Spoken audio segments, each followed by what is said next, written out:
So this is just a warning not to buy the Apple Watch straps from AliExpress. It might be tempting to buy them because they are cheap. I think I paid about £1 for this Apple Watch strap. And to be fair, it does look quite good. But I've had 2 of these now and the same thing has happened each time. They break from here. So can you see how it's ripped from there? So soon it's going to rip even more and then I won't be able to use the strap.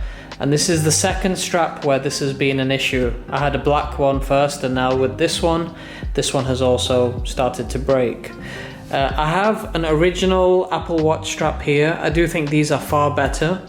The kind of join here is a lot more sturdier, whereas here it's very weak. The strap just goes into this plastic piece, so that would come off, whereas with this, the strap kind of hooks into this area here.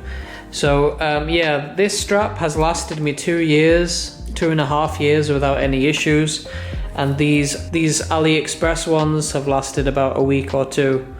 So yeah, I wouldn't recommend these. I think the Apple one itself is pretty good and sturdy. So yeah, make sure you get this one and not this one.